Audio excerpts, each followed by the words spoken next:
भगत सिंह एक क्रांतिकारी होने से पहले वो एक 23 साल के लड़के भी थे, जिसे पोइट्री करना पसंद था, जो दोस्तों के साथ हंसी मजाक करता था, जो पैसे बचाकर फिल्में देखने जाता था और जो प्रेम में यकीन रखता था। पर ज्यादातर लोगों ने उनकी इमेज ने बड़ी जनरलाइज कर दी है। एक ऐसा क्रांतिकारी जो सिर्फ बंदूक और पिस्टल्स की बात करता है, दिन भर इंकलाब के नारे लगाता है। इतिहास ने उनको इतना ज्यादा परफेक्ट बनाने की कोशिश की, जिसकी वजह से उनका ह्यूमन साइड ने दब के रह गया। मुझे ऐसा पर्सनली फील होता है। बात यह है कि हर सोसाइटी को अपने इतिहास में कुछ प्रतीकों की जरूरत होती है, कुछ सिंबल चाहिए होते हैं हमें एक साथ बांधने के लिए। 1947 में जब इंडिया आज़ाद हुआ तो हमें भी एक कॉमन विलन और कॉमन हीरो की आवश्यकता थी। अब कॉमन हीरो जो हमें जोड़ के रख सके, उसके लिए भगत सिंह उपयुक्त थे। एकदम परफेक्ट बैठती थी उनकी छवि। वो पढ़े लिखे थे, युवा थे और फियरलेस थे। अब सवाल यह है कि समाज को परफेक्ट हीरो क्यों चाहिए होता है?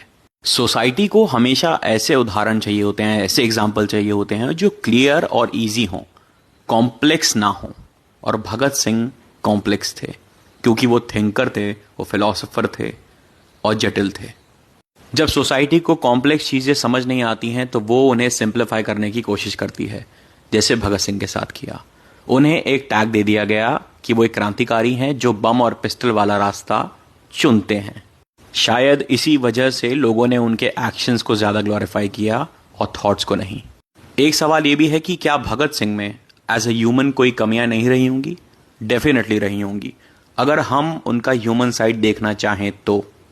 कई बार मैं ये भी सोचता हूं कि अगर भगत सिंह 60-70 बरस तक जिंदा रहते तो क्या उनके विचारों में परिवर्तन आता? क्या चेंजेस आते? मेरे हिसाब से डेफिनेटली आते, क्योंकि एज के साथ और एक्सपीरियंस के साथ इंसानों के विचारों में कॉन्ट्रडिक्शन आना बहुत नॉर्मल है। और भगत सिंह जिस लेवल के डीप थिंकर थे तो उनके लिए भी ये चीज़ नॉर्मल होती। बस मैं यही कहना चाहूँगा कि हमें भगत सिंह को पूजने से ज़्यादा समझने की ज़रूरत है। आई थिंक वो भी यही चाहते हैं।